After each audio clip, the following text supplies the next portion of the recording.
salve ouvintes e ouvintes do podcast do lado esquerdo do muro, Conexão Israel. Estamos de volta mais uma semana. Eu, Marcos Gorenstein e João Miragaia. Fala aí, João. Fala aí, Marquinhos, tudo beleza? Não sei como responder a sua pergunta. Vou te responder com uma outra pergunta. Tudo tranquilo pela Galileia? Não, por aqui na Galileia até que tá, né? Teve um pouquinho Por de aí tá manifestação tranquilo. aqui. Por aqui tá menos tranquilo. Aqui tá calmo. Mas como um todo, né, não está nada tranquilo de uma forma geral. Estamos naquela tradicional quinta-feira, hoje dia 9 de março, 10h23 da noite, eu no meu estúdio móvel momentaneamente até que eu chegue em casa e João na Galileia. Vamos então passar para o nosso primeiro bloco, porque o bicho está pegando e a gente tem muito o que falar. É isso aí, gente. Vamos começar, então, nessa semana que está terminando muito tensa, muito complicada. Vamos começar com a primeira notícia aí, tratando da toda a questão, né, doméstica aqui, em função dessa tentativa aí do governo de fazer uma reforma absurda no sistema judiciário. Enfim, a gente vem comentando isso nos últimos episódios. E essa semana a gente teve aí uma revolta, não é revolta, né, 37 de 40 pilotos reservistas, né, pilotos da aeronáutica, obviamente, né, pilotos de caça de Israel, 37 de 40 de um determinado batalhão informaram que não vão fazer serviço de reservista, não vão comparecer para o serviço de reservista caso essa reforma do judiciário seja aprovada.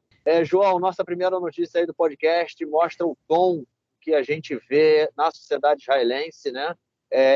Até porque eu acho que é importante a gente comentar, né, a importância, enfim, do exército dentro da sociedade israelense como um todo, né? O exército é chamado do exército do povo, né? Afinal de contas, todos os jovens vão para o exército, todo mundo tem amigos, parentes, primos no exército, enfim, o tempo todo. Então, é uma coisa muito próxima da gente, né? E a gente tem vamos dizer assim, um grupo da aeronáutica, né? Que é uma das forças, né, a força de elite, vamos dizer assim, a força em que pega aí pessoas mais capacitadas, tem que fazer uma série de exames para poder entrar, principalmente para eles serem pilotos, né? Não é um processo fácil, uma série de jovens tenta todo ano e poucos conseguem, e geralmente são processos traumáticos também, mas enfim, quem assina essa carta aí, João, falando que não vai servir, é uma determinada elite dentro da sociedade israelense, muitas vezes uma elite, não uma elite também, vamos dizer assim, Ashkenazi, né? Que também faz parte aí desse quadro como um todo, mas é um choque muito grande, porque a gente vê pilotos de elite, da elite, dizendo que não vão servir ao exército, não vão cumprir com a sua missão, caso essa reforma do judiciário passe. Não vou nem entrar nas repercussões, João, e de como o governo, setores dentro do governo trataram aí a postura desses pilotos, mas foi uma pancada séria para quem defende essa reforma do judiciário e deu uma estremecida aí nas relações dentro da sociedade israelense essa semana, né, cara? Na verdade, eu vou entrar sim, no que você não quer entrar, eu vou entrar. E eu quero fazer um comentário sobre o que você eu não disse. queria entrar para eu não conseguir aqui, para não ficar falando mais meia hora, mas entra aí, depois eu comento. Não, pois eu vou falar, porque isso não é pouco importante, não. E isso, Não, enfim, exige uma análise. Pois exige uma análise importante da sociedade israelense. Mas, enfim, vou te fazer só uma correção, Marquinhos, do que você falou. Eles não estão ameaçando não servir, ou não estavam ameaçando, melhor dizendo, não servir, caso a reforma passe. Eles já estão recusando a possibilidade de servir nesse momento, porque os pilotos eles fazem reservismo com muita frequência. Como você comentou muito bem, os pilotos eles são super selecionados, eles têm que ter o físico perfeito, eles têm que ter teste de QI, eles têm que se provar capazes de serem pilotos. O serviço para um piloto na Força Aérea Israelense ele tem um mínimo de 10 anos. Né? Ou seja, o sujeito ele faz, sei lá, 3 anos de curso, né? De cursos básicos, tipo, aí depois ele pilota um tempo acompanhado até que ele começa a pilotar e para todo investimento ter valido a pena, ele tem que assinar um contrato de que ele vai ser oficial do Exército, enfim, que o período todo de militar dele durante o período regular, ele dura no mínimo 10 anos, alguns prolongam isso. E mesmo depois que ele se libera, ele sabe que ele vai ser convocado para o reservismo, enfim, tanto para treinamentos quanto para situações de conflito, com muita frequência, com muito mais frequência que outros soldados, né, que outros oficiais, melhor dizendo, porque os pilotos são todos oficiais. Enfim, o método para se tornar oficial em Israel também é muito mais simples do que, por exemplo, no Brasil. Não existe um curso superior das Forças Armadas, né? Aqui o curso para oficial ele é um curso curto relativamente, mas enfim. Esses pilotos, no caso, eles são pilotos que são reservistas por opção, voluntários reservistas. Em geral, já ultrapassaram a idade que se exige para que eles sejam reservistas, e mesmo assim eles continuam na função, porque eles sabem que existe uma carência de pilotos no país, e eles, quando são chamados, quando são convocados, eles vão e eles se colocam à disposição da Força Aérea para atuarem como pilotos. São pessoas, em geral, de um nível econômico-social elevado, de classe média alta, até, enfim, se não eram antes de servirem, o que é pouco comum, mas se não eram antes de servirem, passam a ser depois, porque o Exército acaba remunerando bem os oficiais, e quem foi piloto da Força Aérea consegue empregos com facilidade, porque, enfim, é um cargo muito respeitado. Enfim, não exatamente pela tarefa executada, mas pela seleção feita pelo Exército, né? É uma prova de que o sujeito é responsável, é capaz, tem liderança, e etc, etc, etc. E muitos deles decidem seguir sendo voluntários por amor à pátria, enfim, por saberem que o país tem necessidade de pilotos, etc, etc. E cada vez que esses pilotos eles servem como reservistas, eles sabem que algum risco de vida eles estão correndo, né? Especialmente numa guerra, mas enfim, nos últimos confrontos com a faixa de Gaza isso é menos comum, mas na Guerra do Líbano, em 2006, foram alguns aviões abatidos, alguns acidentes que a gente presenciou ali, enfim, etc. E essa questão desses caras, desses 37 que mandaram essa carta, 37 de 40 pilotos da mesma unidade, que é uma unidade de elite da Força Aérea, se recusarem a serem reservistas caso a situação continue no caminho que ela está indo, ela mexeu muito com o âmago social do país. E aí, quem não mora aqui, quem não conhece exatamente o país, precisa entender uma coisa. O Exército em Israel ele é obrigatório para homens e mulheres a partir de 18 anos. Para mulheres por 2 anos, para os homens por 3. Agora, enfim, a idade está um pouco mais equiparada, mas, enfim, toda a sociedade, pelo menos toda a sociedade secular do país, e até ortodoxa moderna, judaica, no caso, serviu o exército. É muito raro você ver um israelense secular, um israelense ortodoxo moderno, né, tradicionalista, que seja que não tenha servido o exército. Na população ultra-ortodoxa é mais comum, na população árabe também, eu diria bem comum nos dois, mas na população, enfim, secular não. E como os árabes, os ultra-ortodoxos, eles vivem em bolhas isoladas da sociedade israelense, ainda que você encontre eles na rua e que você possa cruzar com eles e às vezes trabalhar com eles em alguns lugares, eles vivem separadamente, estudam em escolas separadas, então, enfim, eles não fazem parte do dia a dia dos outros 70% da população do país, né? Mais ou menos. Então, servir o exército é uma coisa super natural, né? Qualquer israelense serviu, e os pais, o pai e a mãe, o avô e a avó, né? Os avós serviram, e os tios e tias, e primos, primas, enfim, todo mundo serviu. E é uma coisa muito natural falar sobre exército. Qualquer 2 jovens israelenses de 22, 23 anos que estão se conhecendo, a primeira pergunta que rola é: o que você fez no exército, né? Porque, enfim, é o papo que eles têm. Gírias do exército são usadas no dia a dia, em conversações aqui no país, né? E o exército ele é algo sagrado para o nacionalismo israelense. A sociedade acabou que foi se construindo com base nisso, né? Existe uma expressão em hebraico que é Am bonet tzavah bonei am, né? Que é o povo constrói um exército que constrói o povo, né? Ou seja, enfim, o exército ele é do povo, mas ele também modifica o povo, né? E faz com que essa militarização da sociedade ela seja vista também quando você termina o seu serviço militar, né?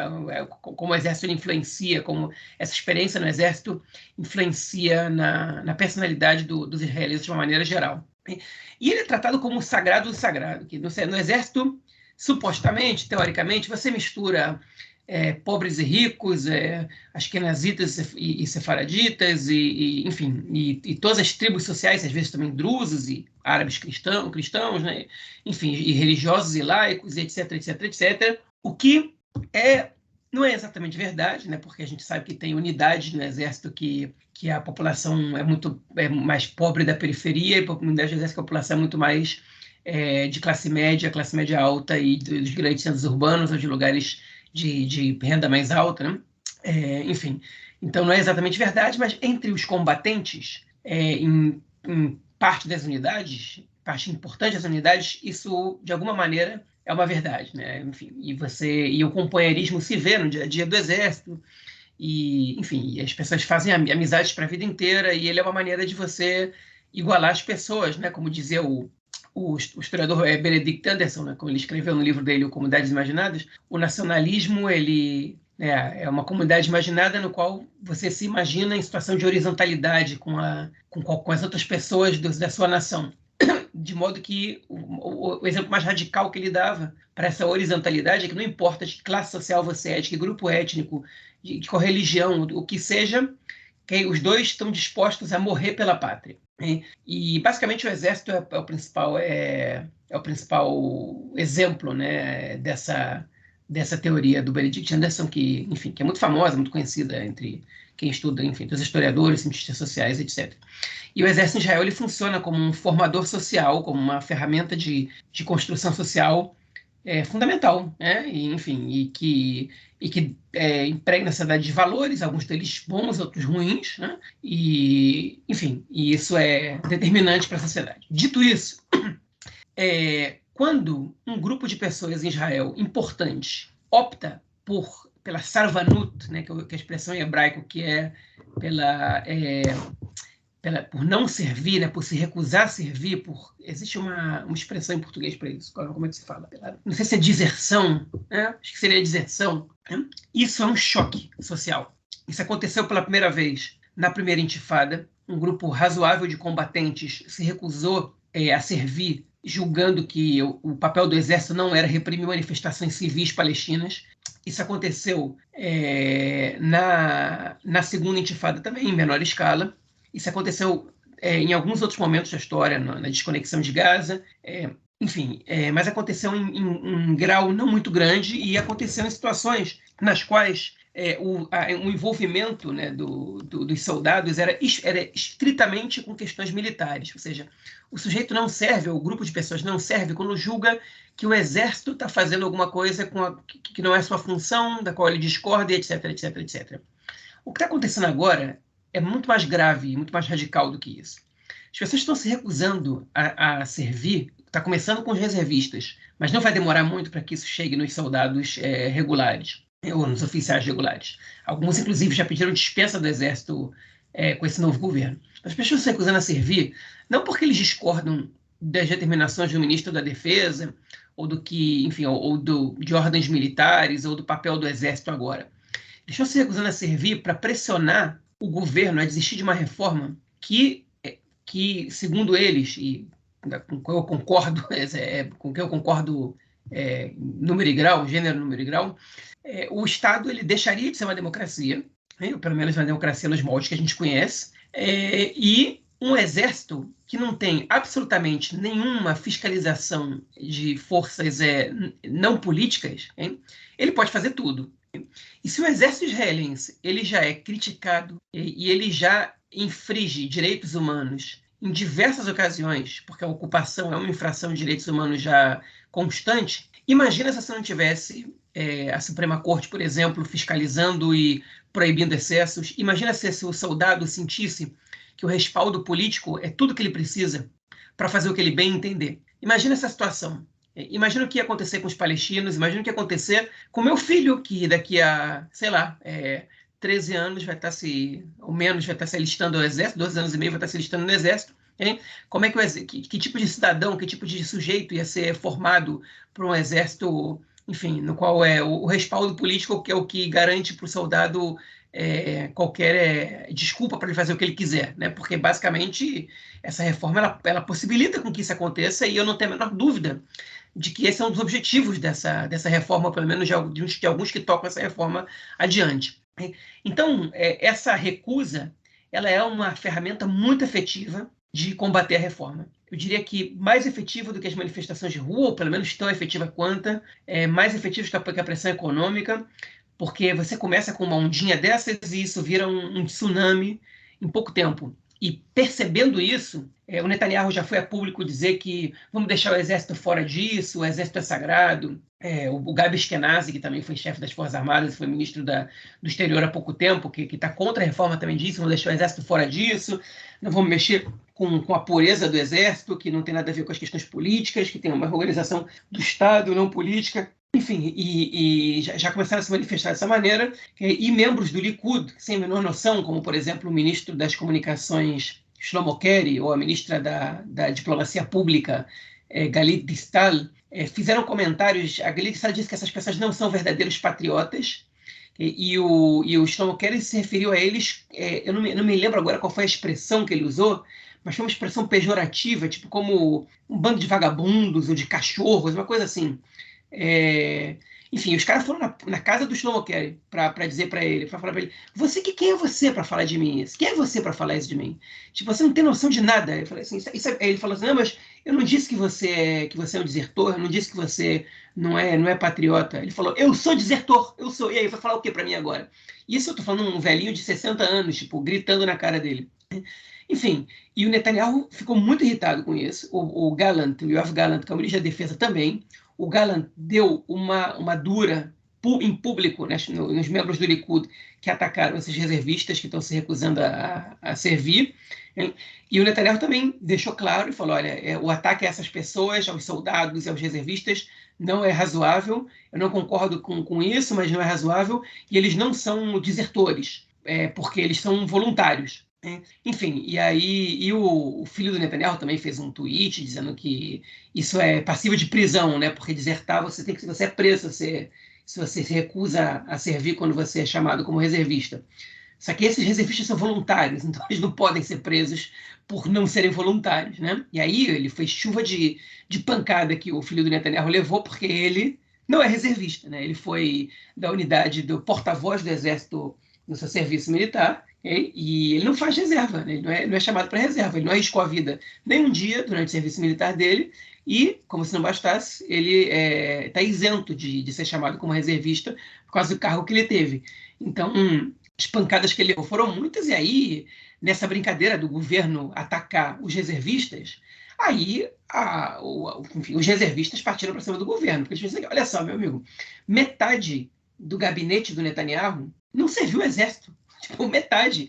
Olha só esses caras, tipo, os partidos ultra-ortodoxos que não servem ao exército. Estão falando o quê dos reservistas? O Smotrich serviu o exército 6 meses e foi dispensado. O Ben-Gvir não serviu o exército. Enfim, um monte de gente ali não serviu o exército. Estão falando o quê da gente? Tipo, quem são vocês, né? Que o Netanyahu, a primeira coisa que ele fez foi colocar uma foto dele vestido de soldado, falando sempre que eu fui chamado como reservista, eu fui, né? O Netanyahu foi de uma unidade de elite da infantaria, né? Enfim, do batalhão especial do Sayeret Matkal, foi oficial, chegou a ser major do exército.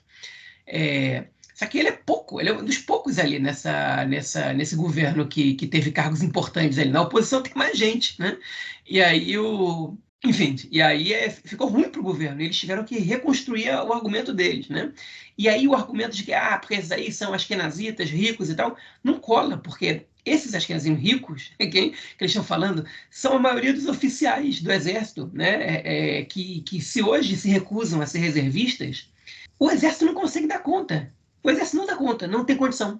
Se você tem um conflito agora e essa galera não vai para o exército, se recusa, metade deles se recusa, o exército não dá conta. Essas pessoas vão embora do país, para ir morar na Europa, porque já deixou de ser um país democrático, você tem um déficit de oficiais no exército que você não dá conta de um conflito pequeno com o Líbano. Você não tem condição. Né? Você está falando de muita gente importante, muita gente que teve cargos importantes no exército.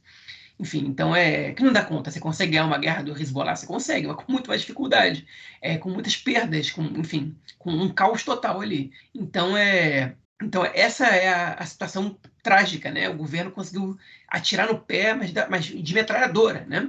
E aí a Força Aérea, o que fez, o comandante da Força Aérea, né, dessa unidade. Ele deu uma dura nos pilotos, dizendo que eles não podem usar o exército para se manifestar politicamente, e afastou o principal piloto, que era líder nessas manifestações. Afastou o cara.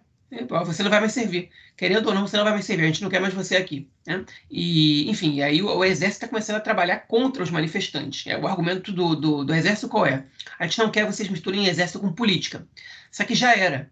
Porque os grupos de reservistas eles estão se manifestando como grupos de reservistas. Hoje, 2 grupos de reservistas foram até a frente do Instituto Coelet, que é o principal lobby pela reforma judicial em Israel, né, por esse golpe no judiciário, e fecharam o lugar. Né? E por que eu digo grupos de reservistas? Porque eles se organizam como reservistas.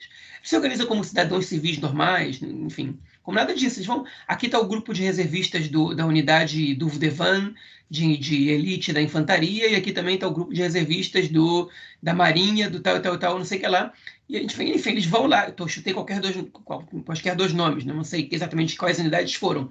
Mas a gente sabe que são reservistas, porque assim a mídia mostra eles, porque assim eles se apresentam. Então, a verdade é que assim essa briga ela tomou os meios militares. E é uma coisa que o governo não queria, mas esse é um capital simbólico que os reservistas têm, que eles não estão dispostos a abrir mão disso. Quer dizer o seguinte: eu sou uma pessoa que me dou para o Estado até hoje, que cedo meu tempo, arrisco minha vida para o Estado, ainda depois que eu servi o Exército. E essa é uma mensagem clara para uma parte bastante razoável da população da base do governo, né? Porque muita gente ali não serve o exército. Então você não vem dizer que eu não sou patriota, que eu não sou isso, que eu não sou aquilo, porque isso não cola. Okay? E aqui, nós que somos reservistas, estamos aqui protestando para mostrar para você o seguinte: aqui não é vagabundo, né, anarquista, né, baderneiro, que é como o Netanyahu chama, anarquista não no sentido da ideologia anarquista, né, que é no sentido de provocar anarquia, né? Baderna, enfim. Aqui não é um bando de baderneiro, não. Aqui é um bando de patriota que está preocupado com o país, e a gente vai aqui como reservistas que a gente como pessoas que se dão para o Estado, e eu quero ver vocês falarem aqui na nossa cara que a gente não é importante para o país. Enfim, então o Exército entrou na briga política aqui. Os soldados reservistas, principalmente, mas daqui a pouco a gente vai ver oficiais, cada vez mais oficiais da ativa também se manifestando, ou vão deixar de ser da ativa, porque o exército virou um capital simbólico fundamental nessa batalha. E não vai parar, vai só subir, vai só crescer isso. Bom, vou então agora nos comentários aí, já que você também entrou na questão do que a situação falou, né, da posição aí dos pilotos. Bom, eu não vou nem entrar, né, porque são um bando de... Enfim, eu acho que esse novo governo, ele mostra muito, né, ele tem várias... Quando a gente acompanha essa nova extrema-direita fascista aí, né, que tem chegado ao poder em vários países pelo mundo, né, um dos elementos que a gente consegue ver que é muito próximo, né, de todas elas, que é característico de todas elas, né, são políticos extremamente incompetentes e desqualificados, assumindo posições de destaque, né, dentro do governo, muitas vezes posições secundárias, né, vamos dizer a Distal, né, a Galit Distal, que é a diplomacia pública, né, e fala o que falou. Ou o cara, vamos dizer, da comunicação, o Kerry, ele não tem um ministério de secundário, né, o Ministério das Comunicações.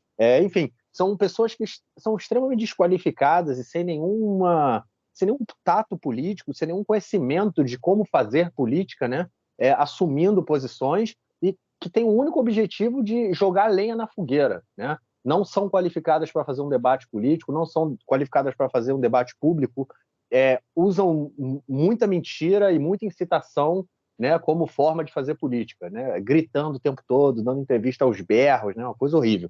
Mas, enfim, é uma característica que a gente consegue acompanhar em vários desses países onde a gente vê o crescimento, né, recentemente a gente vê o crescimento dessa nova extrema-direita. E aqui a gente tem isso também, né? Agora, essa questão aí deles baterem nos oficiais, né, e criticarem e tudo mais, eu acho que essa carta dos oficiais e a resposta do governo realmente foi um ponto de inflexão ali no que vai acontecer. Porque realmente são os pilotos, né, eles são parte de toda essa elite, né, e todo esse status dentro da sociedade israelense, que é uma coisa muito interessante também de ser discutido, né, a importância do exército e ele é piloto, ele é não sei o quê, então tem mais força do que um cara que não serviu, ou que um cara... Enfim, é uma discussão que ela traz muito à tona e mostra muito o que é, né, a sociedade israelense como um todo. E como você falou, né, o cidadão constrói o exército, constrói o cidadão, né? Vai ali o tempo todo nesse ciclo e a gente realmente vê resultados disso, inclusive a ocupação israelense, ela chegou a Israel no momento, né? A gente vê aí os líderes da ocupação agora são líderes do país e estão querendo trazer para dentro de Israel o que já é feito do lado de lá, né, do muro, né? Trazer uma política onde não existe democracia, né? Porque lá é uma ocupação militar e a gente não vai ter uma ocupação militar aqui, mas, porém, os direitos democráticos também passam a estar ameaçados. E eu acho que a reação dessa galera da direita mostrou o que é o governo, entendeu? E deixou todo mundo ali meio sem saber o que fazer. O Netanyahu sem saber o que fazer, e viajou agora, a gente vai falar disso mais para frente, foi passar o final de semana em Roma, e o que mais me impressiona é a reação desses políticos do Likud, que eles não conseguem fazer uma mínima separação entre o que está acontecendo, qual é a reforma que eles estão propondo e o que eles estão ali representando, entendeu? Porque realmente não dá... É impossível ver entender se o Yoav Gallant, né, ele está se sentindo à vontade em toda essa situação. E principalmente agora com os ataques. O cara é general, pô. Os ataques aí que foram feitos. O ministro da Defesa.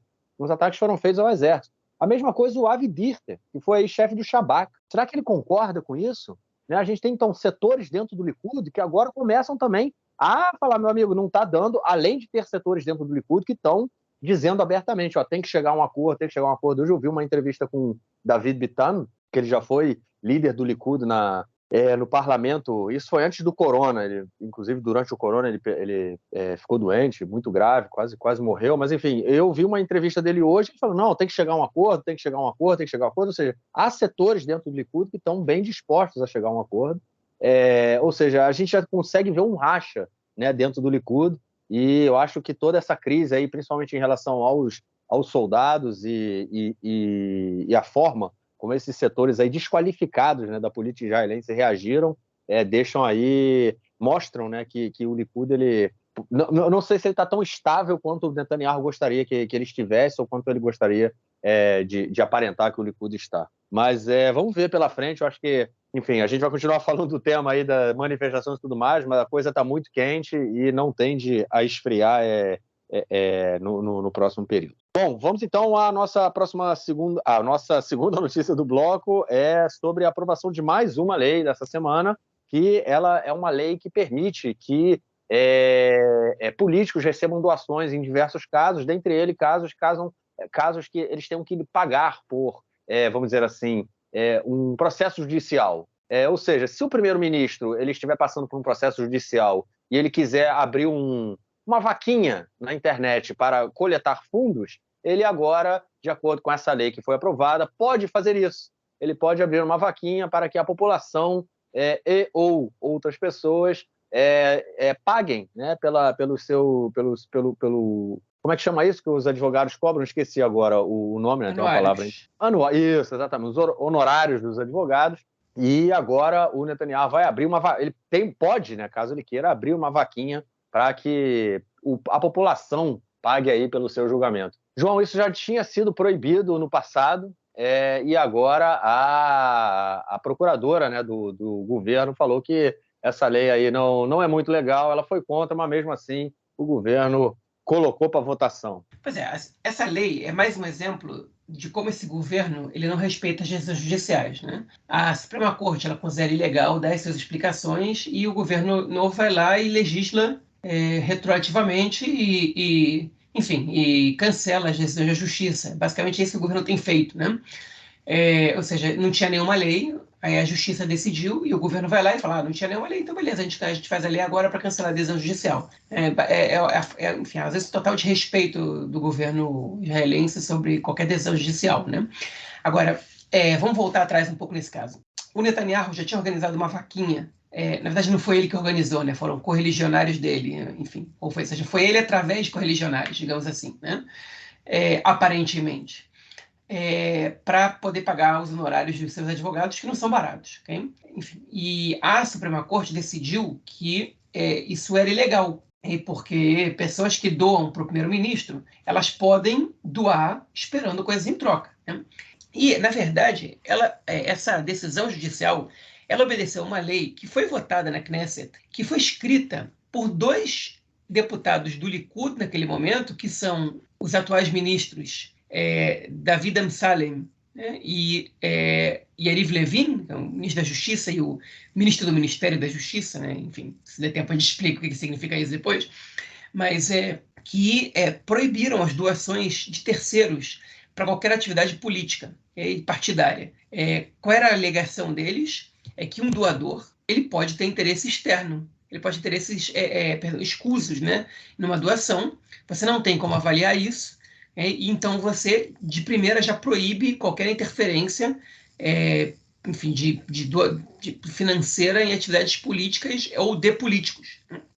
E eles detonaram os discursos, até foram mostrados há pouco tempo, né, pelos meios de comunicação, ultimamente. Por quê? Porque o Netanyahu, não satisfeito com dobrar o orçamento dele para a aquisição dele e da esposa, para aquisição de roupas, ou quantidade de funcionários na residência oficial, ou quantidade de turnos que os funcionários trabalham, né, a pedido da sua esposa, Sarah Netanyahu, ele também quer receber esse dinheiro dessa vaquinha. E ele pressionou o Likud a aprovar essa lei. E aí o Yariv Levin e o David Amsallem votaram a favor dessa lei agora, que não só que permite Netanyahu receber essa doação, como ela passa por cima da lei anterior, que proibia que políticos recebessem favores, enfim, doações políticas, né, que você não tem como julgar qual é a procedência e qual é o interesse. A procedência você até tem, mas você não tem como julgar qual é o interesse. E essa lei que foi aprovada agora, ela não fala só sobre receber doações para pagamento de advogados, ela fala sobre receber doações de terceiros, ou seja, ela cancela a lei anterior. Então, assim, a cara de pau dos deputados do Likud que detonaram a outra lei, votando a favor dessa agora, somente para beneficiar financeiramente a família Netanyahu, é um negócio assustador. É um negócio assustador também no meio de uma crise econômica que o país está vivendo e sob a ameaça dessa crise se intensificar mais ainda no futuro próximo. Enfim, a família Netanyahu esteja pensando no quantidade de shekel ou de dólares que vão entrar na conta deles agora, com um orçamento maior para roupa ou para pagar os advogados, ou etc, etc. Enfim, sem se importar nada com o Estado. Então, a doação, enfim, o orçamento para a campanha, tanto nas primárias como na campanha eleitoral, que era um orçamento público, eu não sei se isso acaba agora, mas agora você libera a doação privada. E aí, enfim, você abre um espaço para corrupção, né, que é infinito, né? Porque doador, ele não, enfim, não necessariamente ele está doando, ele pode estar fazendo investimento, né? E como é que você vai saber? Como é que você vai fazer essa diferenciação? Você pode até ser contra, falar, não, eu acho que tem que ter doação privada e tal. Tudo bem. Vamos supor que você não concorde com o que eu estou falando. Agora, você me explica por que esses 2 parlamentares do Likud, há 5 anos, né, perdão, há 7 anos, eles faziam discursos incisivos e radicais e fortes contra a doação privada e, de repente, do nada, eles votam a favor dessa lei. Enfim, ninguém me convence que isso não é mais uma excentricidade mesquinha, né, da família Netanyahu, enfim, que está preocupada com a quantidade de dinheiro que eles vão botar na carteira, enfim, porque lamentavelmente de praxe, né, que é o tipo de história que a gente escuta em Israel com alguma frequência. Enfim, essa é uma das bizarrices da semana, né? Queria eu que fosse a única e a maior, mas não é.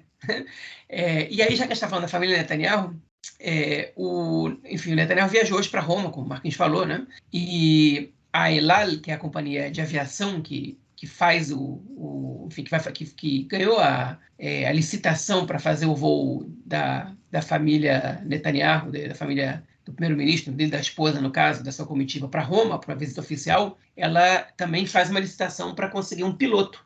E, enfim, esse piloto é voluntário, porque é uma espécie de honra você levar o primeiro-ministro para uma visita oficial, né?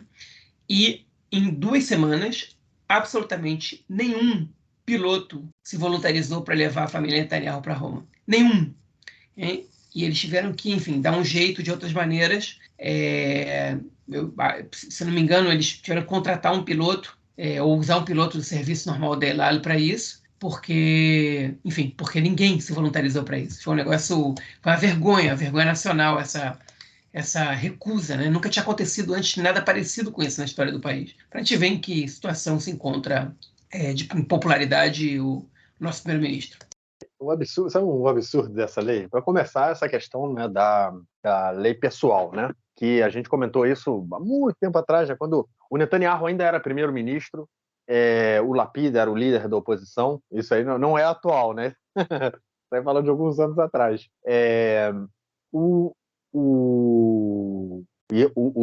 Lapid ameaçou algumas vezes apresentar uma lei em que impedia que deputados que estejam respondendo por crimes, né, estejam respondendo à justiça, fossem impedidos de ser primeiro-ministro. Explicando rápido para os nossos novos ouvintes, Israel tem uma lei que ela impede que deputados que estejam respondendo à justiça, eles sejam nomeados ministro, mas não primeiro-ministro, ok? Ou seja, qualquer outro ministério o Netanyahu não poderia assumir, porque ele está sendo investigado, ele está sendo julgado em 3 casos de corrupção, mas como primeiro-ministro ele pode assumir. Então, essa lei não foi apresentada pela oposição na época, muito em função de terem falado que o Supremo Tribunal de Justiça poderia barrar essa lei por ser uma lei pessoal, uma lei que seria diretamente ligada para impedir que o Netanyahu pudesse participar das eleições, né, ou ser nomeado primeiro-ministro, enfim, ser eleito primeiro-ministro, né?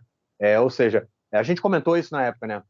Eu acho que é uma lei correta, mas uma lei que não poderia ter sido apresentada naquele momento, porque sim, era uma lei pessoal, era uma lei que ou já deveria ter sido aprovada, ou que ela fosse aprovada para uma próxima eleição, para uma futura cadência, não para o processo eleitoral seguinte, né?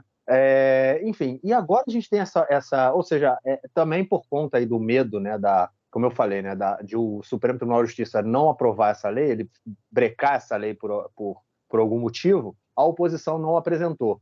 Mas eu acho que a oposição, ela tem o pessoal que hoje está na oposição, né, e também estava naquela época, eles têm uma postura muito mais republicana, né, mamlarti, a gente comentou disso também, em relação a várias coisas que hoje a gente não vê nesse atual governo. O Likud, ele quando estava na oposição, ele não votava em leis importantes para o Estado como uma forma assim, republicana. Beleza, isso aqui a gente não tem como não votar, isso é suprapartidário, né, vamos dizer assim. O Likud não tinha esse compromisso, né? E hoje a gente vê eles simplesmente aprovando, eles continuam sem ter um compromisso republicano de jeito nenhum e aprovam uma série de leis pessoais, né? Porque essa lei do Netanyahu é pessoal. Essa lei que foi aprovada agora é pessoal, uma lei que visa permitir ao Netanyahu coletar fundos que, como os outros membros do Likud falaram, podem gerar diretamente uma possibilidade de corrupção, e o Netanyahu está sendo julgado em 3 casos de corrupção. Ou seja, é uma parada muito bizarra, né? Porque não é só se ele estivesse sendo julgado por um crime que não tem nada a ver com corrupção, vamos dizer assim, a gente poderia até tentar, sei lá, mas não. O cara está sendo julgado por corrupção, por chorra, por como chama isso?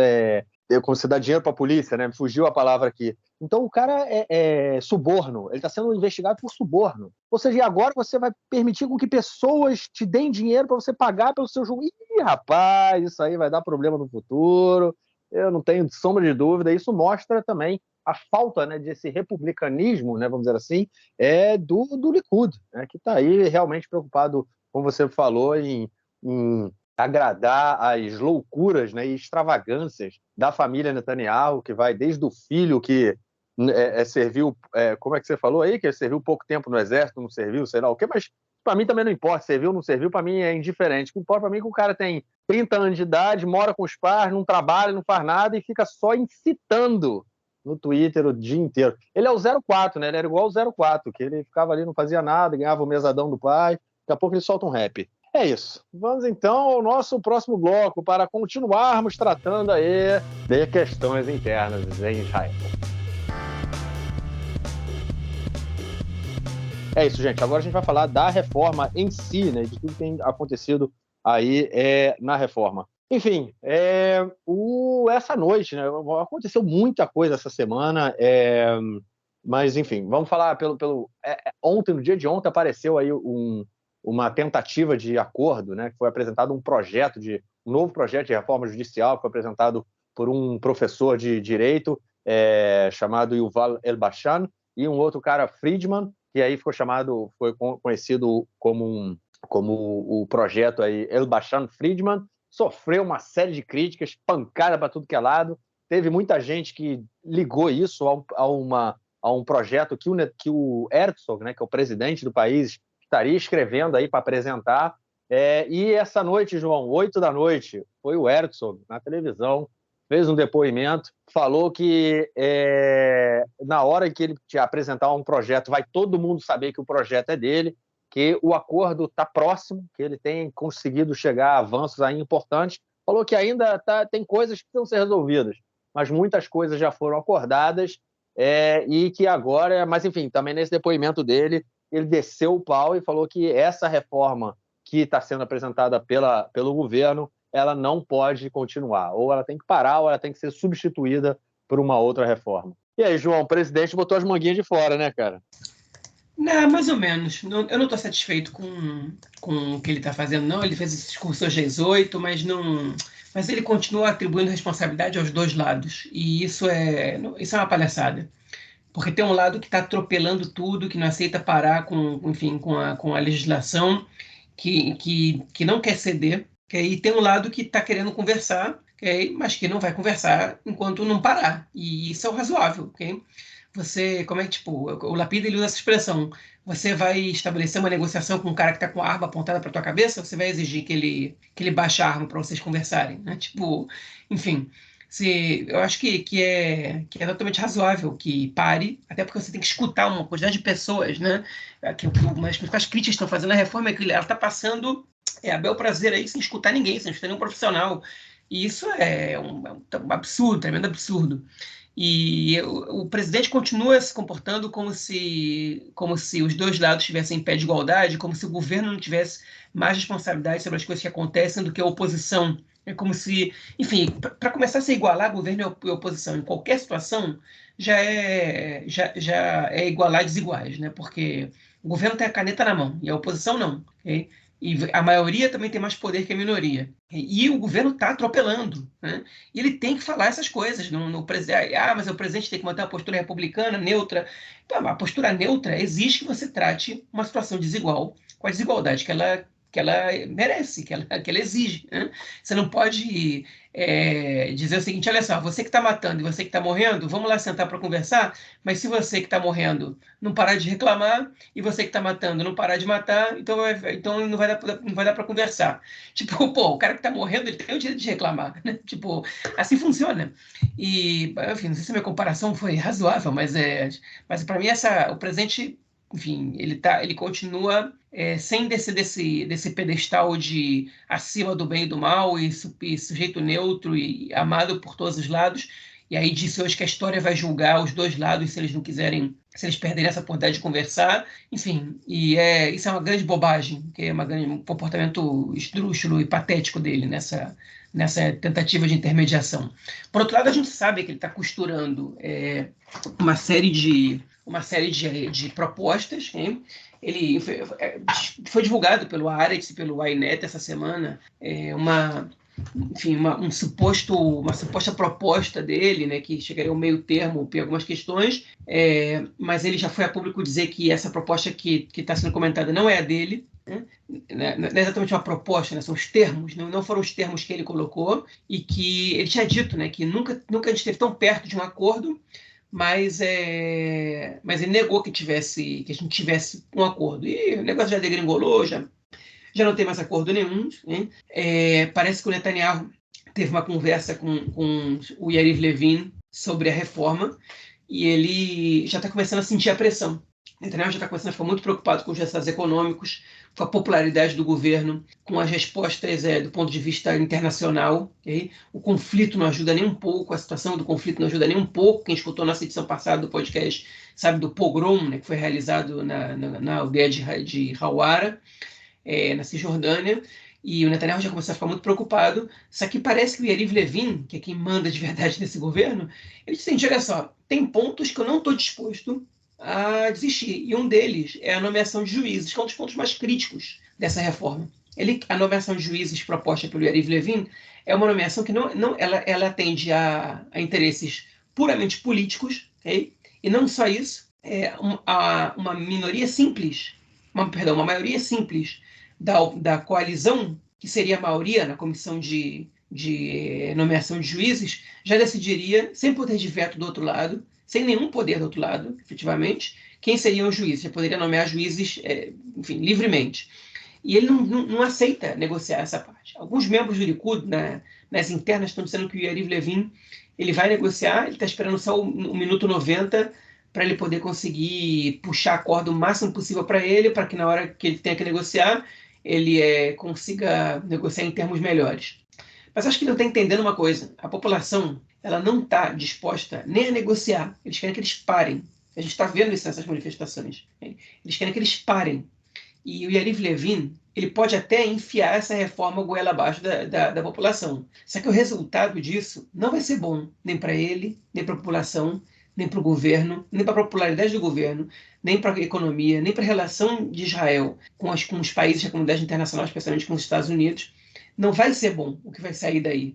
Agora, se ele está disposto a explodir tudo que tem pela frente, tudo bem. Essa semana, o Levin e o Smotrich, que é o ministro das Finanças, se reuniram com membros do mercado financeiro, né, e grandes empresários, e tomaram muita pressão deles para que a reforma parasse. E o Levin ele saiu de lá falando, olha só, tem pontos que eu não vou voltar atrás. Não vou voltar atrás e acabou.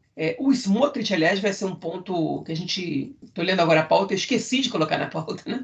Mas a gente vai precisar falar dele, né? Sobre a posição dele em relação ao pogrom, né? Porque isso também influenciou enfim, na situação de Israel do ponto de vista internacional. Enfim, então essa situação de como vão as negociações, estão indo para cá e para lá, enfim, eu acredito que haja avanços, okay? Mas se o Levin não ceder, e ceder muito, nenhum desses avanços vai se concretizar, porque quem está negociando em nome da oposição se entende um mínimo o que a população quer, enfim, sabe que o governo vai ter que desistir de pelo menos 80% dos princípios dessa reforma. Porque mais que 20% afeta a democracia israelense de maneira crucial. E o Levin sabe disso, e o Simcha Rotman sabe disso, e o Netanyahu sabe disso, e a população tem isso muito claro. E se eles não pararem, então a população vai parar o país. Então, cara, eu acho que diferentemente de outras aparições públicas, né, o Herzog dessa vez pelo menos se colocou contra a reforma, né? Era coisa que ele não tinha feito até o momento, né? Ele falou que essa reforma do jeito que ela está, ela não pode continuar. Ele falou, se vocês quiserem trocar, né, troquem. Se vocês quiserem continuar a fazer uma reforma, continuem, mas troquem a reforma, né? Ou seja, não precisa parar. Mas ele não disse que isso não é democrático. Esse é o problema. Ele não disse que isso não é democrático. Ele disse, o seguinte, isso é a população não concorda. Isso, ele falou, metade da população não concorda. Então você tem que parar com isso. Mas aí é que tá, né? Eu acho que no momento em que ele está tentando apresentar uma proposta tentando chegar a um acordo, né? Ele está querendo se construir como o adulto responsável na história, né? Está tentando escrever um acordo. Eu acho que, inclusive, que tem várias coisas aí desse depoimento dele hoje, né? Primeiro foi assim, ele foi à televisão, a público dizer, falar disso, né? No dia que o Netanyahu não está no país, né? Você comentou aí, né? Que ele foi para a Itália, está em Roma, também tinha comentado lá no início. Mas, enfim, o Netanyahu não está presente, o primeiro-ministro não está, o presidente vai na televisão, 8 horas da noite, quando todo mundo liga a televisão para ver o noticiário, e faz essa declaração, que eu acho que é uma coisa simbólica, mas é muito interessante. E eu acho que no momento que ele tenta se construir aí como o cara que vai ligar os dois lados, né? Se ele começar a falar que não é antidemocrático, que a oposição, que a situação não pode fazer isso e tudo mais, e aí ele vai perder esse espaço que ele está tendo aí de negociar. Ele, no caso, vamos dizer assim, assumiria um lado, entendeu? Eu acho que esse lado ele deixou claro hoje, no momento em que ele fala que a reforma do jeito que está não pode ser aprovada. Troquem a reforma, né, ou parem. Mas se ele começar a agredir o governo e atacar, ele vai o governo, assim. E como a gente viu, né? A gente tem setores do governo que não tem responsabilidade com nada, não tem preocupação com nada, falam que vem na cabeça, ou enfim, ou em outros lugares do corpo, mas eles falam. Se o Herzog começar a falar, eles também vão atacar o Herzog, vão tentar deslegitimar, criminalizar, colocar como mais um da esquerda e tudo mais. E eu acho que para o presidente, aí quando a gente coloca aí a questão do prestígio dentro da sociedade, né? Entre presidentes e pilotos, eu acho que os pilotos têm mais prestígio que o presidente. Ou seja, se os pilotos sofreram o que sofreram, apesar, né, da gente ter visto pelo próprio Netanyahu aí fazendo uma defesa velada, o Gallant fazendo uma defesa direta, o presidente, amigo, se ele tomar a posição e começar a bater na situação, concorda, falando, né, que ele que não é democrático que eles estão fazendo, que eles não podem passar o rodo do jeito que eles estão passando, ele, enfim, seria aí espancado e não teria ninguém ele não tem o status, como o status dos pilotos, ninguém sairia em sua defesa, ele perderia o espaço que ele tem hoje nessa tentativa de construir, de juntar os dois lados e colocar todo mundo aí para sentar e conversar. Mas uma outra coisa que também está me incomodando muito nisso tudo é todo esse segredo, né, que está sendo feito. Cara, a gente está falando de uma reforma judicial, a gente está falando de leis, estamos falando de uma reforma que vai afetar a vida de toda a população do país. Por que tem que ser tão obscuro? Por que não pode ser discutido em comissões, com profissionais, na televisão, que a gente saiba o que está sendo discutido? Por que o presidente não podem falar, ele está apresentando isso, se a gente não quer, não pode ser assim, tem que ser assado? Esse obscurantismo aí que está sendo que tem sido a realidade dessas discussões também é uma coisa que me preocupa muito, né? Porque não tem sido nada debatido por baixo, está sendo tudo debatido por cima, né? Os políticos estão decidindo e não está sendo uma discussão pública, uma discussão da sociedade israelense, do que tipo de país a gente quer, porque obviamente isso influencia diretamente no que vai ser o país no momento em que essa reforma ou alguma reforma seja aprovada. Isso muda, né, a característica do país e, enfim, isso não tem sido discutido de maneira aberta e também é algo que me preocupa muito aí em todo esse processo.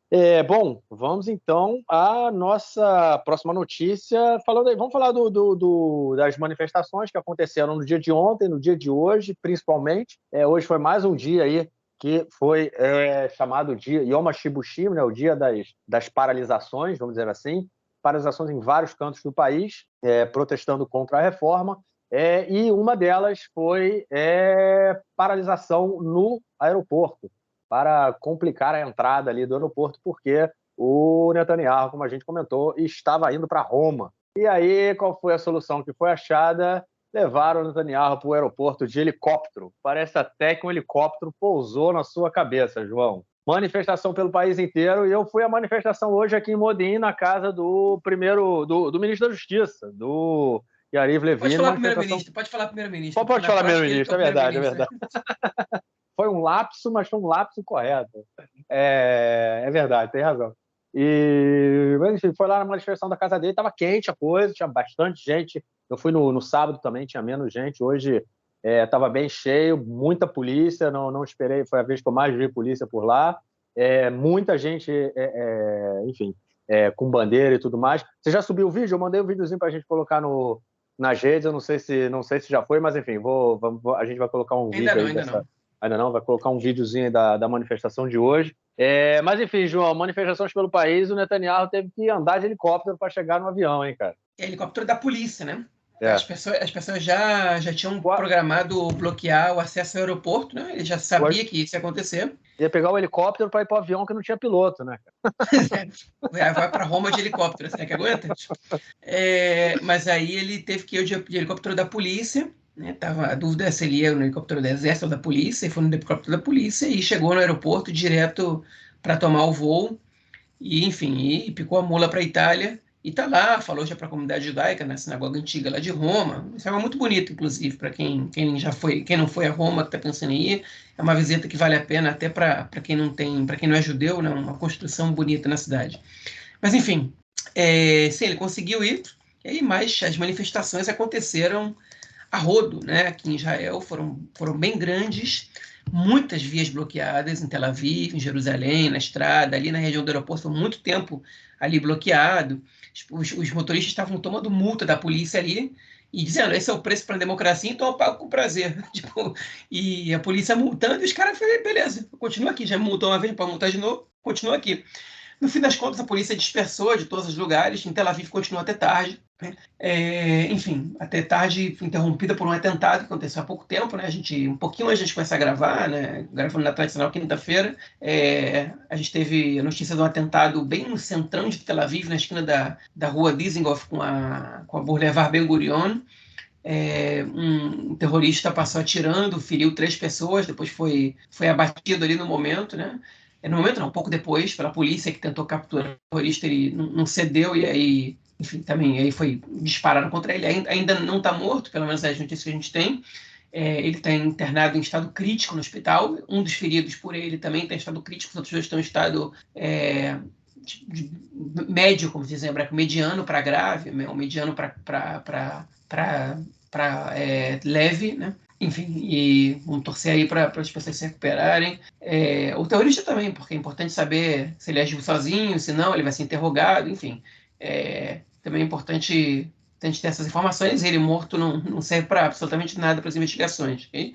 Além do que, enfim, não tem ainda, né? Ainda não foi aprovada totalmente a pena de morte, então quem sou eu para julgar alguém à morte? Mas as manifestações foram muito grandes e nessa brincadeira, o Ben-Gvir, ministro da Segurança Nacional, decidiu, em conjunto com o seu chefe, comandante-geral da polícia, o Kobi Shabtai, demitir o comandante da unidade da região de Tel Aviv. Agora, quem escutou a edição passada do podcast, sabe que a gente estava falando que na semana passada, que a polícia foi muito violenta com os manifestantes. O comandante da região de Tel Aviv, ele estava de folga. E aí um interino foi colocado no lugar dele e a porrada comeu ali, com bomba de efeito moral sendo jogada para cima em vez de para o chão, né? Teve manifestante que perdeu a orelha, vários foram feridos, foi uma violência desmedida contra uma manifestação super pacífica. Okay?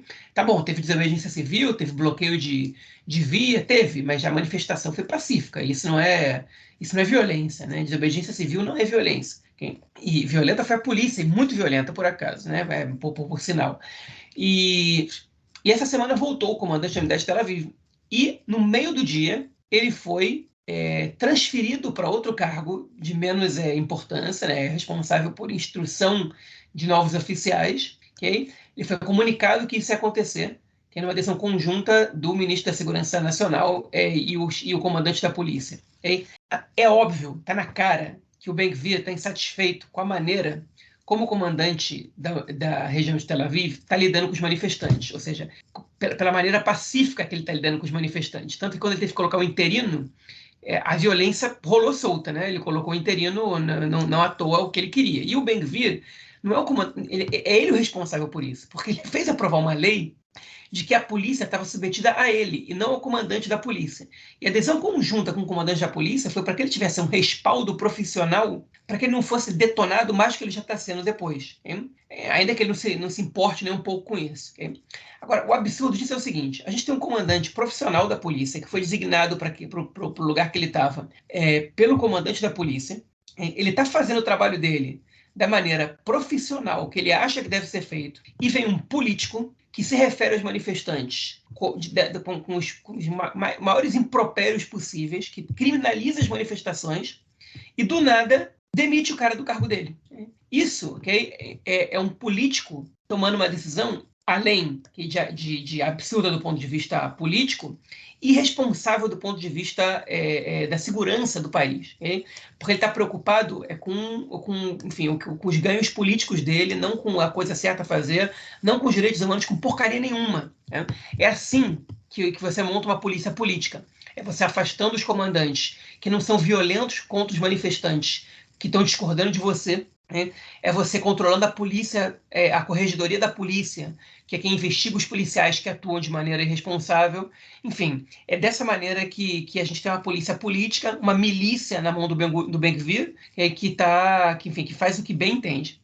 Não à toa, essa ação do Ben-Gvir ela foi tomada, ele disse que já estava planejada desde antes, foi comunicada só hoje, tá bom, claro, né? No meio da manifestação ele comunica isso, né? Tomada antes, de repente no meio da manifestação ele resolve comunicar.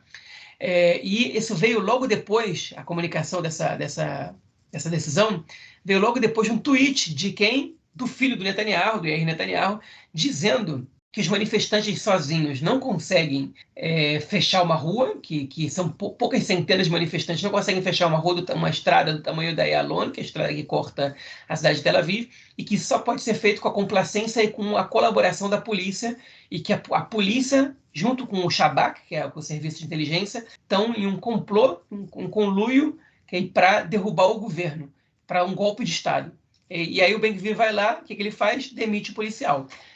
Então, a gente tem duas pessoas que governam o país, né? É o Yair Netanyahu, que é um moleque mimado que nunca trabalhou e que é histérico e conspiracionista, enfim, que é enfim, o vetor da extrema-direita populista israelense, e o Ben-Gvir, o Yariv Levin, que é o ministro da Justiça.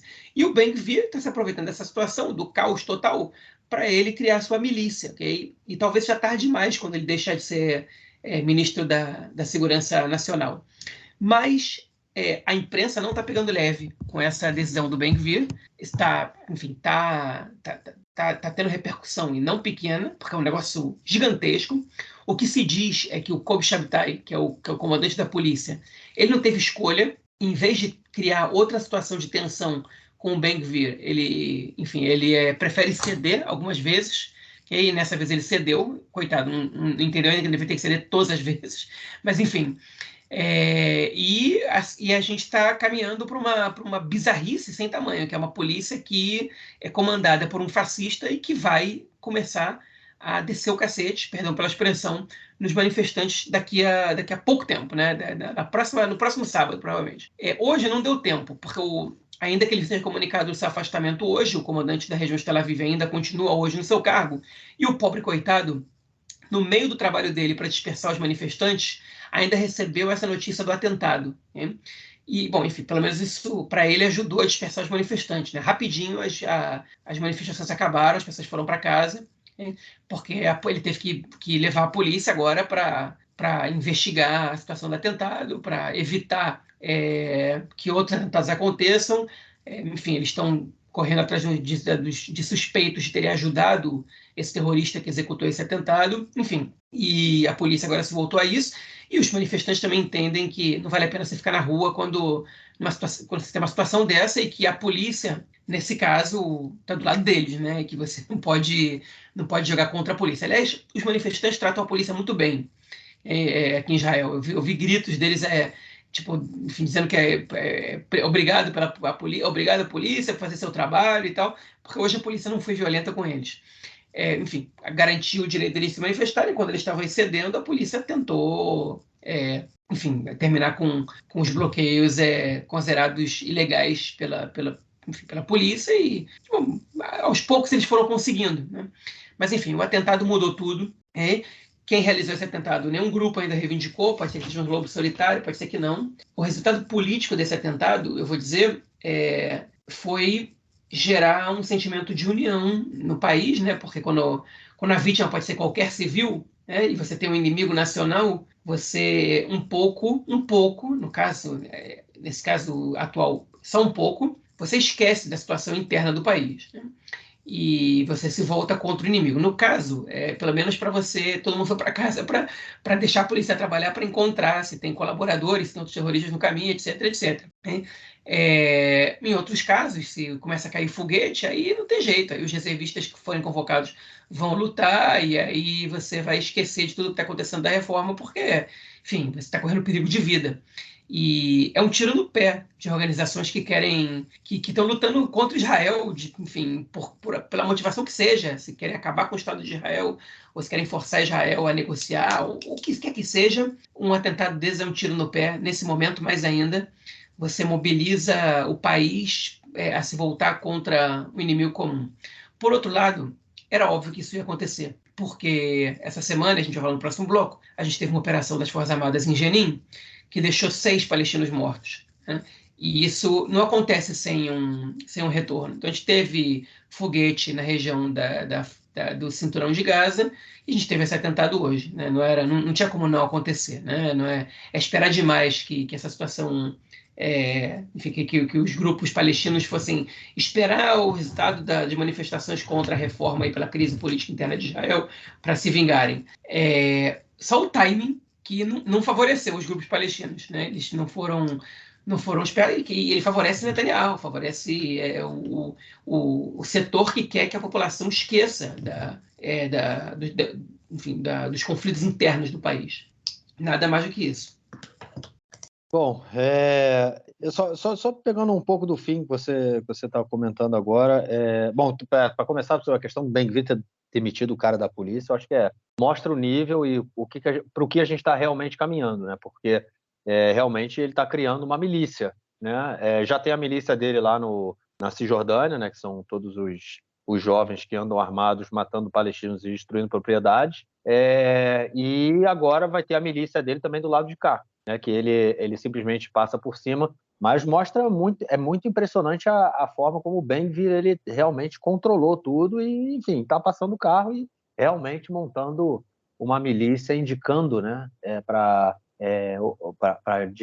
posições de direção, né, das forças de repressão do Estado, pessoas que concordam com a sua política fascista, né? Ou seja, a gente realmente está indo aí para um buraco muito, muito, muito complicado. E, por fim, eu queria comentar sobre o que você falou desse atentado, realmente, mas eu concordo que, enfim, que é um tiro no pé, mas se a gente for pegar a grande maioria dos atentados que aconteceram aqui em Israel no último período, a grande maioria é de lobos solitários, né? São pessoas que não têm nenhuma ligação com grupos terroristas, simplesmente têm a oportunidade de entrar em Israel armados e entram, e fazem e acabam cometendo aí o atentado. Muito pelo contrário, eu acho que os grupos palestinos eles têm se mantido bem calados em relação a tudo isso que está acontecendo. Como você falou aí, teve mais um atentado, mais uma operação em Jenin, né, que deixou aí 6 mortos, vamos comentar, além de toda a violência que continua acontecendo na Cisjordânia. E os grupos terroristas, os grupos palestinos, foi mal o lápis, mas os grupos palestinos não fazem nada, não tem tido reação. Isso é uma coisa, inclusive, enfim, que está me deixando um tanto quanto surpreso, não ver nenhuma relação mais forte aí do lado palestino. Mas vamos falar disso, então, no nosso próximo bloco. E é isso, vamos então passar para eles para tratarmos de questões relacionadas ao conflito palestino-israelense essa semana. João, vamos começar então pela primeira notícia que não colocamos na pauta, a notícia aí sobre o Smotrich, o ministro da ocupação, o ministro que é o responsável pela administração civil da Cisjordânia, e o ministro que em 2005, né, em 2005, foi preso com 700 litros de combustível ali na região da Ayalon, essa via aí que corta Tel Aviv. E hoje ele é ministro do Estado de Israel, e ele deu um depoimento, né, na semana passada, depois do pogrom que aconteceu no vilarejo de Hawara. Ele deu um depoimento dizendo que o vilarejo deveria ser apagado do mapa, né? Ele fez um tweet, né, dizendo que o vilarejo deveria ser apagado do mapa. Ele compartilhou um tweet. Ele compartilhou, isso, exatamente. Aí perguntaram para ele por que você compartilhou o tweet, e ele falou, eu compartilhei porque eu acho que o vilarejo de Hawara deve ser apagado do mapa, porém, quem deve fazer isso é o Estado de Israel, e não os colonos, né? Ele ainda falou assim, que não estou falando da população, estou dizendo da aldeia. Lojas, né? A população manda para o mar, não precisa matar. Isso, Ele falou, tem que fechar a loja, tem que fechar as casas, não sei o quê, mas é isso. E ele falou que quem tinha que fazer isso era o Estado de Israel. Ele, em nenhum momento, ele condenou, né, o pogrom em Hawara. Ele só falou que quem deveria fazer isso é o Estado. E esse compartilhamento do tweet e o comentário que ele fez, né, em seguida, após ser perguntado por que ele compartilhou aquilo, gerou não vou nem dizer um mal-estar, né, gerou uma crise muito grande, envolvendo aí principalmente setores do governo americano, e o embaixador americano dizendo que os comentários do Smotrich foram nojentos, né, como é que chama? Uma outra palavra que me fugiu agora é abomináveis. Repugnantes. Isso, exatamente. E na semana em que o Smotrich está indo, né, já foi, ou está indo, agora não me lembro se ele está indo ou já foi, para os Estados Unidos, e o governo americano informou que nenhum dos seus oficiais, né, nenhum oficial de governo, nenhum ministro, ninguém vai encontrar com Bezalel Smotrich. É isso aí, João. Primeiro, os sinais aí de boicote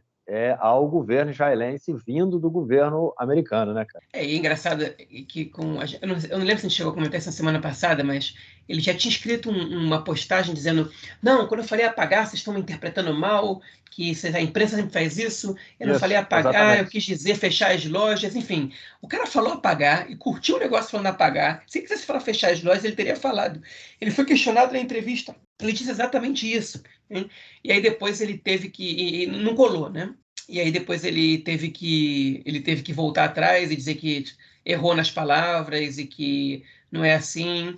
E aí o Netanyahu falou: mais importante é que ele voltou atrás e disse que não é isso que ele pensa. Mas não, mais importante coisa nenhuma. Ao contrário, o sincericídio ele cometeu 2 vezes. Hein?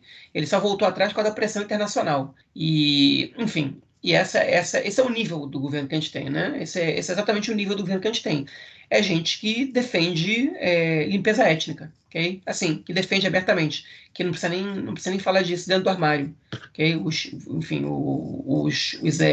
projetos de genocidas, eles estão circulando livres, decidindo para onde vai o orçamento do Estado, comandando a polícia, entre outros cargos do alto escalão.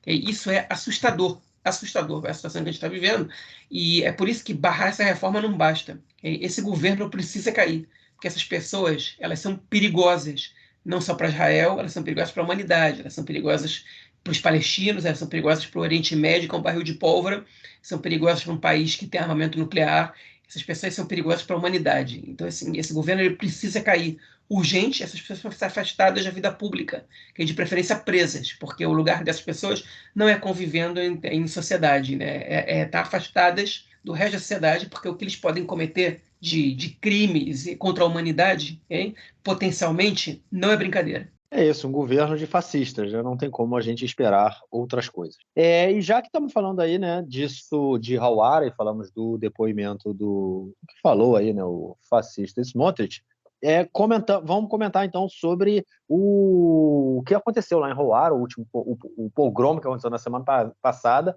e mais um dia nessa semana, em Purim, na verdade, na festa de Purim, os colonos foram mais uma vez em Hawara, mais uma vez destruindo propriedade palestina no vilarejo, dançaram no vilarejo, cantaram no vilarejo, se filmaram no vilarejo, provocando os palestinos, tudo isso com a supervisão de soldados do exército israelense, que obviamente permitiram que tudo acontecesse sem nenhum problema, mesmo depois de ter tido um vídeo aí revelando que havia exército israelense, havia soldados israelenses em Hawara no momento em que o pogrom estava acontecendo. Não é que eles chegaram mais tarde e chegaram 3 horas depois, como foi falado inicialmente. Havia carros do exército quando o pogrom estava acontecendo, inclusive quando o palestino, né, que foi morto lá a tiros,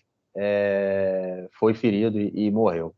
João, se naquele momento, na semana passada, né, cara, a gente comentou aí do pogrom, falou 3 horas, isso aqui, eu dei meu comentário, eu achei que era muito suspeito aquilo tudo, como eu já falei na semana passada, na minha opinião, é política de Estado, mas agora a gente vê com o fato de ter tido soldado lá do pogrom e não tem, o exército não estava presente, não evitou o pogrom, e depois o exército estava presente quando os colonos foram lá mais uma vez no vilarejo provocar e atacar a propriedade dos palestinos. A gente consegue ver aí em que buraco a gente está se metendo, e como você falou no final da notícia passada, a gente tem aí esses fascistas dizendo para onde vai o dinheiro e a força de repressão sob o controle do Estado de Israel. A verdade é que essa informação de que o exército já estava lá quando teve um palestino que foi morto, né, durante o pogrom. E esse que foi morto foi justamente quando o exército já estava lá. E essa notícia, ela também é muito preocupante, né? Então o exército estava lá fazendo o quê? Por que não controlou os caras antes? Né? Enfim, o exército estava lá quando os caras mataram alguém. Como é que eles não saíram de lá como é que eles saíram de lá sem ninguém preso no mesmo dia? Se não conseguiu evitar a morte, que pelo menos prendesse o assassino. Mas nem para isso eles serviram naquele momento, né? Por outro lado, a gente tem informações agora, né, que assim, esses dias de que o exército evitou outro pogrom um dia depois, ou 2 dias depois, no vilarejo próximo a Hawara. A inteligência detectou e eles conseguiram chegar a tempo de evitar que os colonos entrassem na aldeia árabe. Mas não evitou, por exemplo, não só não evitou, como alguns soldados estavam dançando lá com alguns colonos que foram de novo para Hawara e que tentaram causar tumultos na cidade, né? A gente pode dizer que eles tentaram fazer um novo pogrom, mas era menos gente, enfim, e alguns soldados estavam lá para evitar conflitos maiores, mas não conseguiram evitar que eles fizessem alguns tumultos lá. Eu fico assim, assustado, embasbacado, como que o exército de Israel, né, o exército mais preparado do mundo, né, etc., enfim, que não consiga controlar um grupo de colonos malucos que estão indo para fazer um tumulto, um pogrom numa aldeia árabe. Eu não consigo entender como é que eles não conseguem, que eles não consigam. Eles estão lá, né? Isso me assusta mesmo, de verdade que, enfim, eu falei que eu já usei essa palavra muitas vezes nessa edição, mas é porque realmente tudo aqui assusta na situação que a gente está agora. Tudo aqui assusta.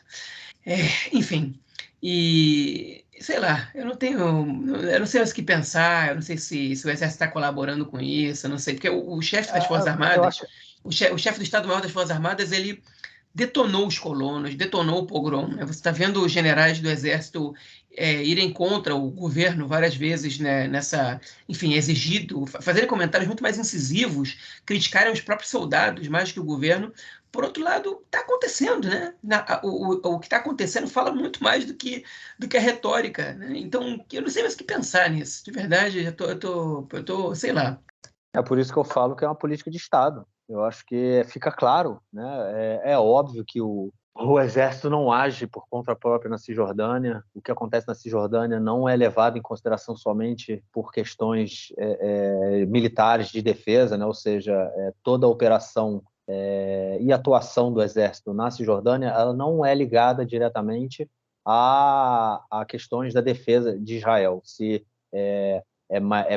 vai ser mais ou menos perigoso a presença ou não do Exército lá. Eu acho que hoje a gente tem, bom, hoje, com esse atual governo está mais claro, né? Mas eu já venho batendo nessa tecla há algum tempo. A gente tem, dentro da sociedade israelense, muita gente diz que não é a maioria, mas, enfim, se não é a maioria, a gente tem já há muito tempo uma minoria, ou pelo menos um grande setor da opinião pública, em que não está muito preocupado com essa questão da ocupação. A ocupação, e muita gente não é nem a favor também da devolução dos territórios. O Netanyahu, durante as mais de década que ele teve no poder, ele conseguiu criar esse formato aí de você gerir o conflito, né?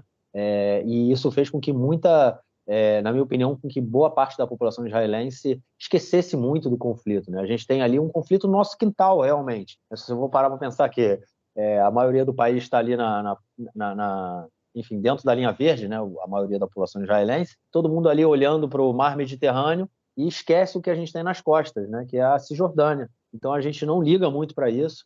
Eu acho que isso é um dos méritos aí, bom, eu não considero mérito, mas enfim, para ele do Netanyahu em relação ao conflito, é fazer com que haja essa separação. E é óbvio que o exército ele não ele não atua simplesmente por questões de segurança. Ele atua por questões políticas também. Ele recebe orientações do governo e tem que aplicar a política do governo de acordo com as suas como é que chama? Com que ele entender que é melhor para a segurança de Israel, né? Com acordo com as avaliações que eles fazem para manter a segurança do país. Mas, enfim, eles têm que seguir uma política. Se o governo falar, agora a gente vai construir mais, o exército vai ter que se adequar a esse tipo. Falar, pode até dizer, como faz aí a procuradora do Estado, né? Falar, meu amigo, se você fizer isso, vai dar besteira.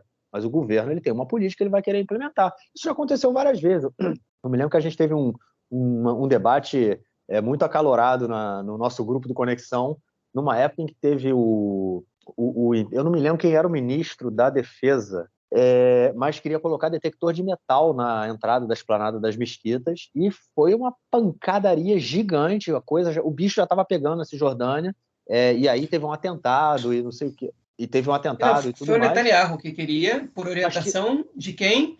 Do filho dele, Yair Netanyahu. Era do filho dele, enfim. E eu me lembro que na época eu falei, quando teve o atentado, o pessoal falou, terrorista. Eu falei, cara, mas a pedra estava cantada. Os setores da segurança, do Shabak, eles falaram, não coloca o detector de metal, vai dar merda. E o Netanyahu foi lá, colocou o detector de metal, deu besteira, teve pancadaria na esplanada das mesquitas, teve mortos na esplanada das mesquitas. Não, morte tinha sido antes, por isso que ele queria colocar o detector de metal. Mas teve depois violência na Cisjordânia, que deixou os judeus mortos, inclusive, com atentados. E aí eu falei que a culpa era do Netanyahu, e teve gente querendo me comer vivo. Não, cara, a pedra estava cantada. E a gente vê isso acontecendo diretamente, porque é a intervenção do governo na política dos territórios, né? E é isso, na minha opinião, é política de Estado.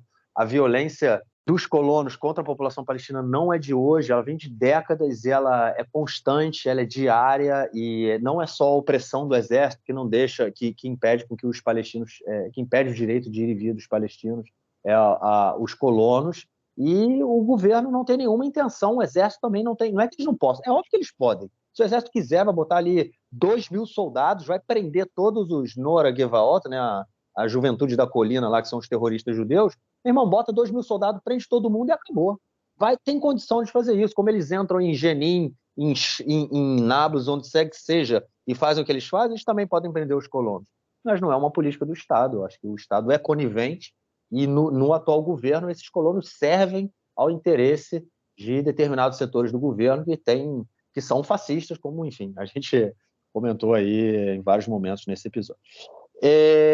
Bom, vamos então à nossa próxima notícia desse nosso bloco. Voltamos aí ao Benito Gvir, ministro da Segurança Nacional, que informou essa semana que ele recebeu informações de que há manifestantes anarquistas, manifestantes contrabandistas, manifestantes que eles podem xingar a gente. Enfim, há manifestantes contra a reforma que estão aí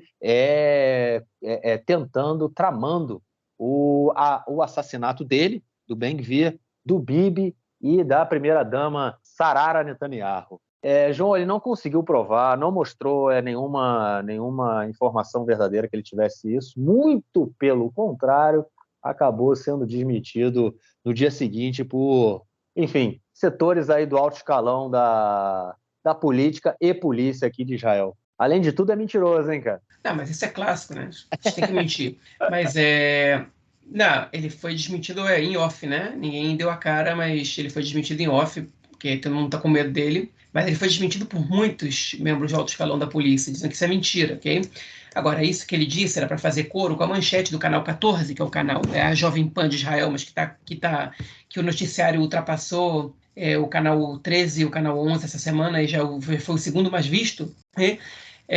Que no dia que a Sarah Netanyahu foi cortar o cabelo, a gente comentou isso na semana passada, no dia da manifestação passada, que fizeram tipo um bloqueio na frente do cabeleireiro, mas começaram a cantar um monte de música para ela, a manchete do noticiário foi tentativa de linchamento contra a primeira-dama, né?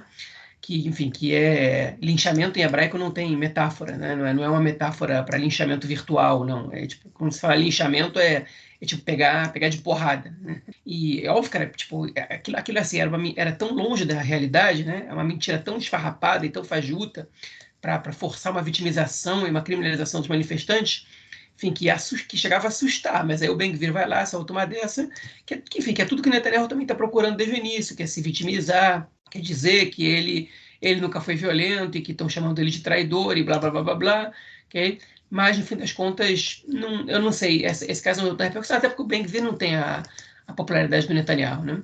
Enfim, então, é só para vocês terem a noção do tipo de bizarrice que a gente lida aqui todo dia, mas não vamos gastar saliva com essa questão, não, porque já foi demais, já falamos demais o nome desse sujeito. Bom, João, então gasta sua saliva para falar de mais uma operação do Exército de Israel em Jenin. Dessa vez aí deixou 6 mortos, inclusive o terrorista que matou os 2 colonos no no vilarejo de Hawara, antes do pogrom na semana passada. João, cada semana aí a gente tem quase 10 mortos do lado de lá, hein, cara?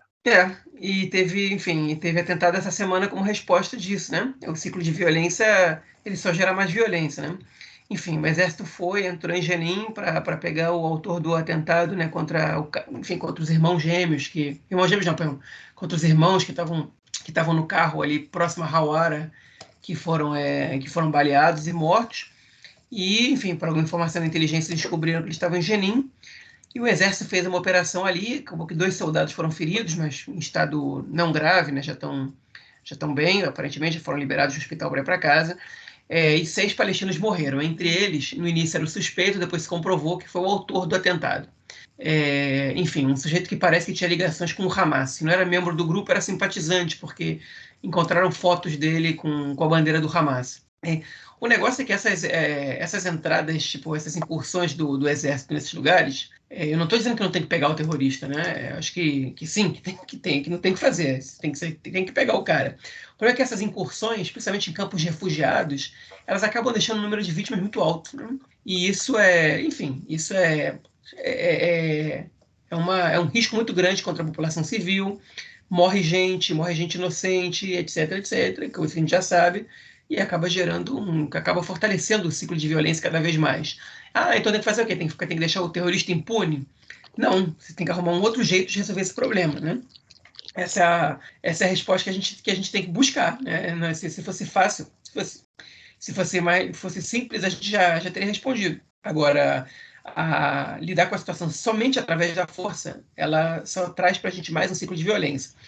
E nesse exato momento, Marquinhos, o exército ele está no vilarejo de Nilim, okay?